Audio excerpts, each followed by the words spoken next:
Onto shading. I'm using the soft tone as the basis for the shading for the whole model. That's going to go just the soft tone on the red areas and a mix of the soft tone and the elf flesh to tone the flesh areas.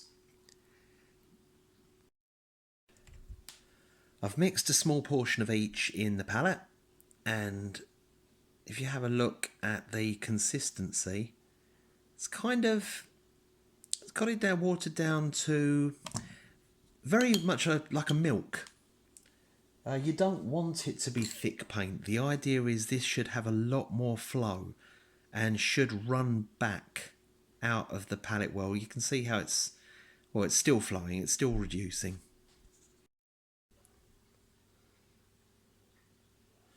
So as we apply the shade tone to the model, you'll see it kind of run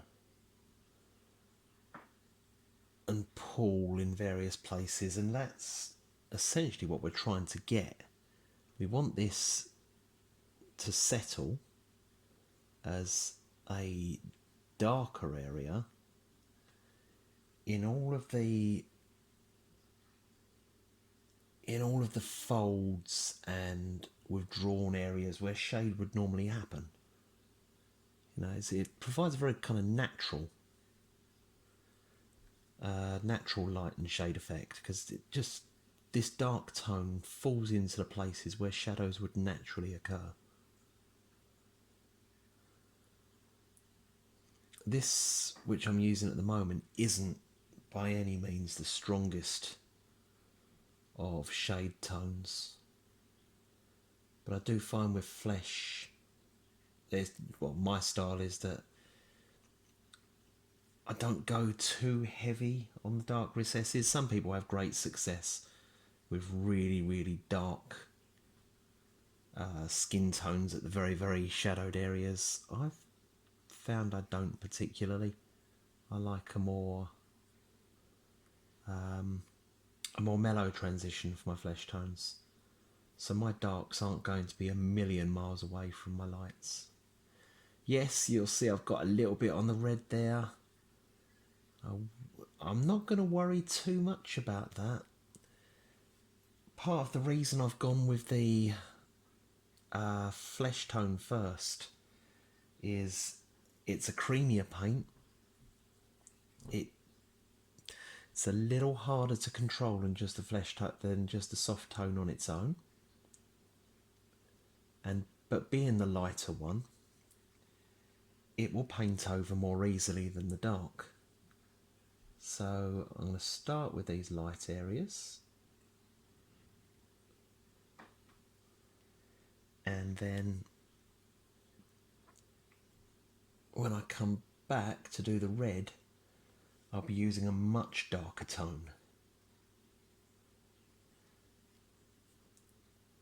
Now the great thing about the shading stage is you start to see, if you've had any kind of back and forth with like straps or details and you're having trouble working out exactly where each colour should sit, bordered one against the other, well, this shading stage will tell you, because it will naturally, the darkest tone you apply between them will naturally fall into the borderline between details on the model, which is of great benefit when trying to get your final result.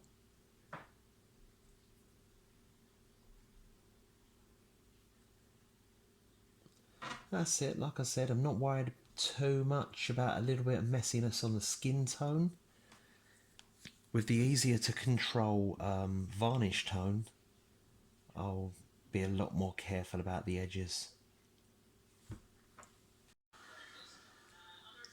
Onto the dark tone now. This will have been an edited clip, a few seconds, but I can tell you it's been sitting there drying for a good half hour just to be absolutely sure that the cream tone was dry before getting onto this.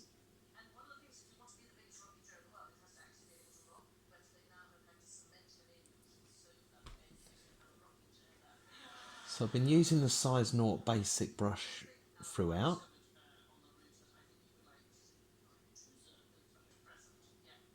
Okay, so just carefully running the edge, much more carefully than I was with the cream.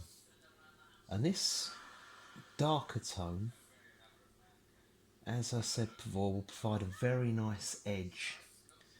It will also show up to me anywhere on the model where I've completely messed up the edges,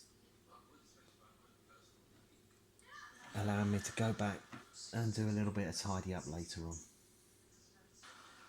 Going quite heavy on the boots at the bottom. That won't matter none.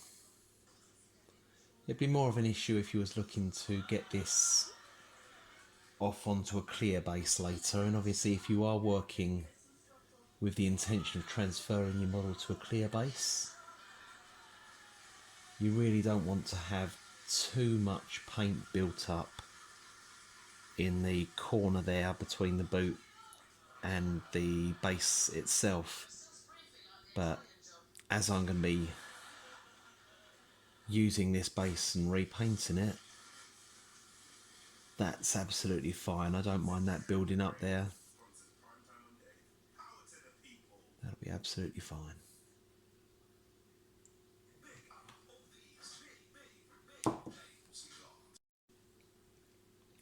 This is a relatively quick stage of the paint.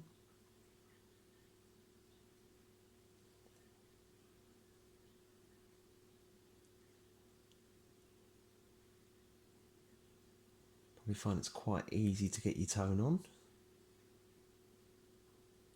And as you get the tone on, you start to notice quite a few details on the model that perhaps you didn't notice before.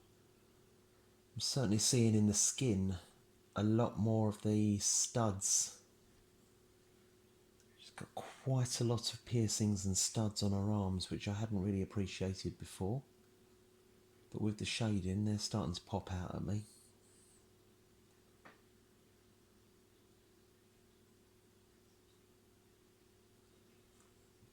Because this tone is also used in the skin tone, it's quite a close match, and where things have bled in a little, it doesn't look too bad. It's a very good one for marking the divider between the various sections of the model. If I was using strongly different colours and a different toner for each, a different toner base for each colour, then it might be more problematic. You might have to spend a bit more time and effort, a bit more care just keeping this massively overloaded brush there, dab that back out. A bit more time and effort making sure that the coloured toners don't cross over. So the Army Painter tones, they're varnish based. So they're like a varnish suspended in acrylic, and they give a fairly natural colour, a natural earthy hue to whatever you're doing. They can look a little dirty for some finishes. You wouldn't want them on your particularly bright stuff, but they're quite generally useful. But if you're trying to keep bright colours, you might actually want to look for a coloured tone or a coloured ink to match, or rather to be a dark complement to what you're working on. Missed a little bit of that foot on this side. Let's get that sorted. And again, watch the load on the brush, because I'm just going to go around the edges. Whereas I've said, the dark shade line will illustrate to me exactly where some of these details on the model begin and end, making it very easy for me to do a little bit of a tidy up.